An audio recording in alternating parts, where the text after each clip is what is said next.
Hi, this is Chloe from Inner Whispers. Next up we have cards 18 through 24, from the Tower to the Heart.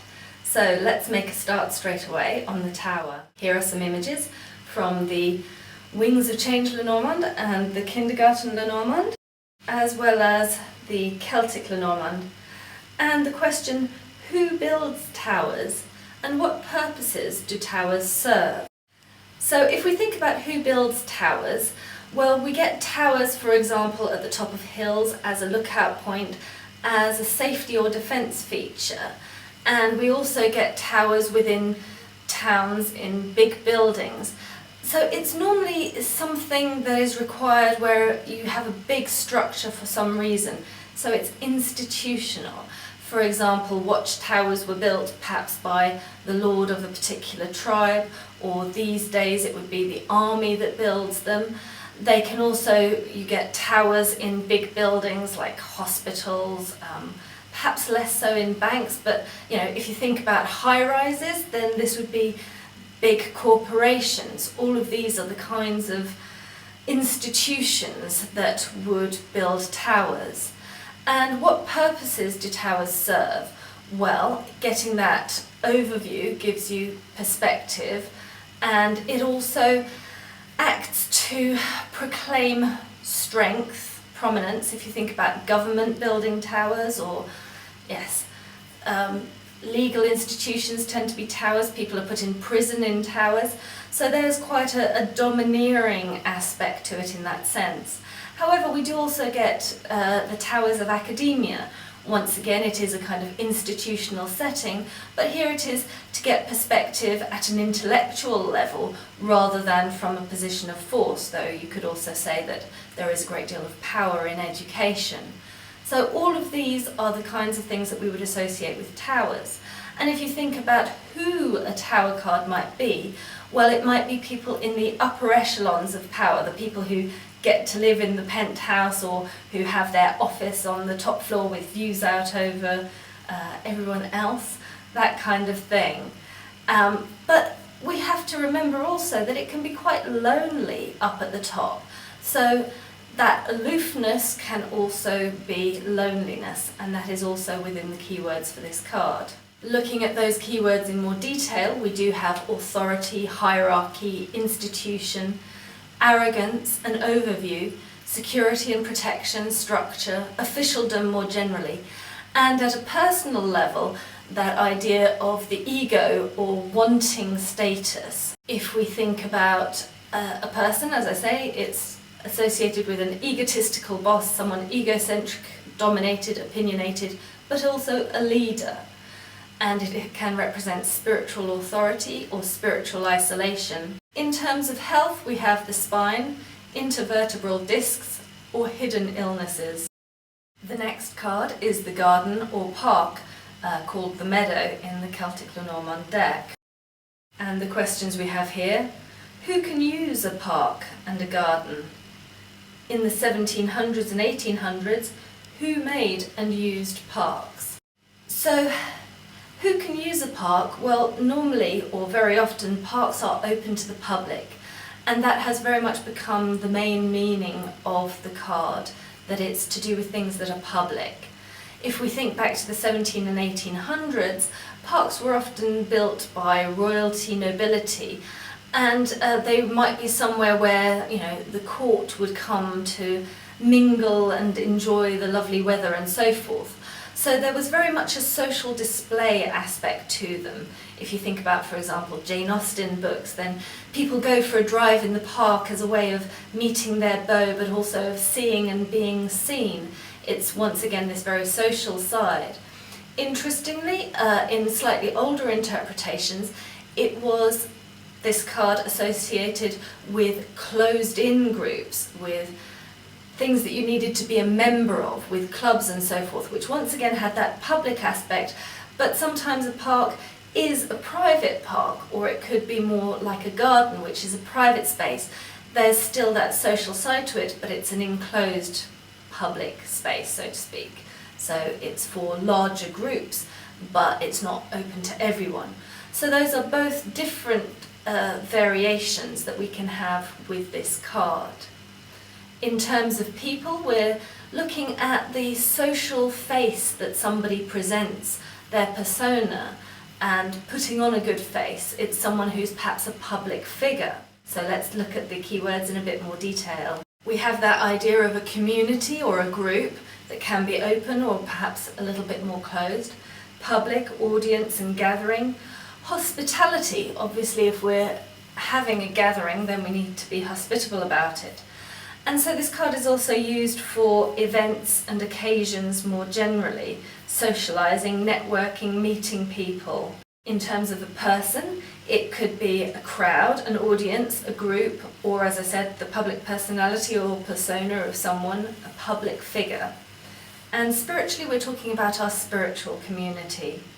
In terms of health, we're looking at ailments, handicaps, disablement, recuperation, perhaps a healing environment or a spa, a public place that you go to for healing.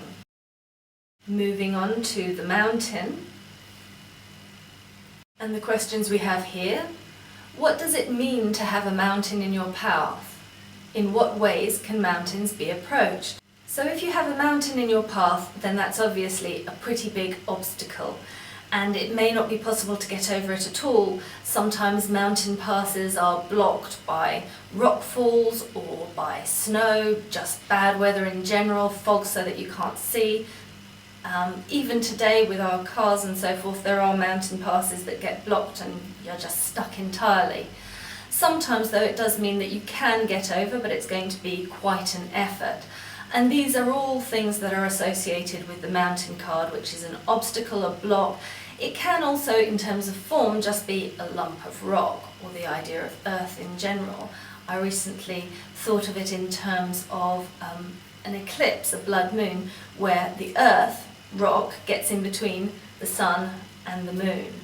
So it's used for that sort of idea of things that are weighty in some ways, or stone in general. In what ways can mountains be approached? Well, you can try to get over the mountain, go through the pass, or you can simply go around, find a different way. And these are both interpretations that we can have, suggestions that we can have with this card. Looking in more detail, that idea of coming up against an obstacle does mean that it's a barrier, a limitation. It's something that is a resistance for us, but also a challenge. And if we do manage to get over it, then that could be a peak experience. However, it may take time, so there's the idea of delay. And it has been seen as an enemy, someone who causes obstacles in your path. It can be about silence and apathy, isolation and immobility, emotional distance, or just nature in general. So we see some of these descriptors like stilted, hemmed in, insurmountable, and also as a person perhaps stubborn, solid, indifferent or cold. As a spiritual card, we're maybe looking more at the peak experience, or also feeling a spiritual block, and the question of our ability to overcome. In terms of health, we're looking at the head, bones, skull, and the hardening of arteries. It could also be gallstones. The next card up is the paths. And the question here, what do you do when a path splits? Clearly, when a path splits, there are two different ways and you have to make a choice. So this card is very much about decisions. Do I go one way? Do I go another? What are my options? And so it is also about having options, recognizing those options. So we need to make a decision, we need to make a choice, we have options that we need to consider. Those are the main sort of interpretations for this card. If you notice also, it is the Queen of Diamonds, and so it can be used for a woman, perhaps someone who's quite determined, who is decisive, shall we say. So this card generally tends to be used for the decision side of things. It can also be about our life's path. What is our mission in life? What is our life's purpose? And at a more mundane level, it could just be about going for a walk. We follow a path along as we go for a walk. So there we have the keywords. And as I say, it has that aspect of plans because we have directions alternatives. It is also diversification and free will, because we're at a turning point or juncture. And it can also be multitasking. We try and take both paths. As a person, as I say, an active, decisive woman, traditionally mainly blonde, and perhaps financially independent. Spiritually, it's a spiritual decision or our spiritual path. And in terms of health, it's the paths within us, things like veins and arteries, neural pathways, the lymphatic system, and also the idea of the path to healing or alternative health, because the path is alternatives, choices. Next up we have the mice, and the questions here: what would a farmer think of having mice in the stores, and why? And what hygiene issues are related to mice? So clearly these days we have an image of mice that is sometimes, for some people, the idea of, well, they're quite cute and Mickey Mouse and that kind of thing. However, if we think back 18th century mindset, mice would be something that would get into your stores, would eat up your grain, all the things that you'd stored up for winter. And not only that, hygiene issues.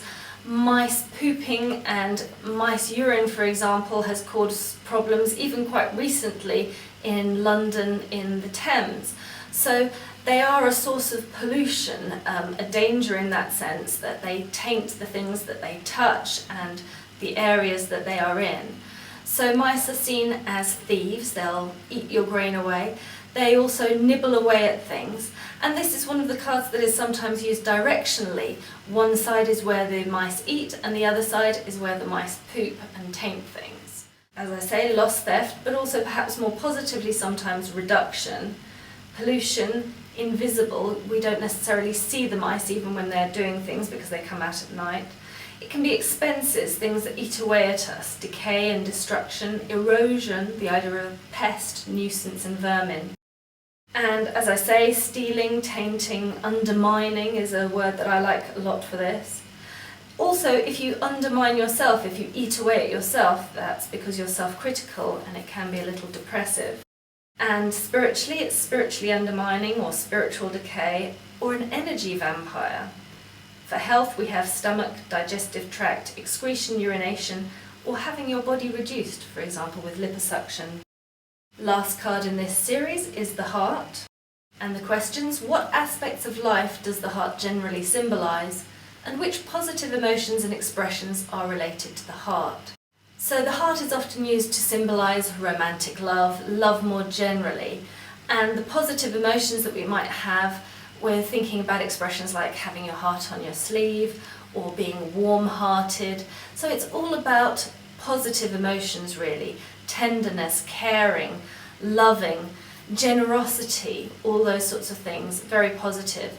It's also the Jack of Hearts, so if it's going to be associated to a person, it would more likely be a younger man, someone who wears his heart on his sleeve precisely. So these are the key words that we have: lots of positive emotions, contentment as well, desire possibly, certainly kindness, spiritual love, compassion, gratitude.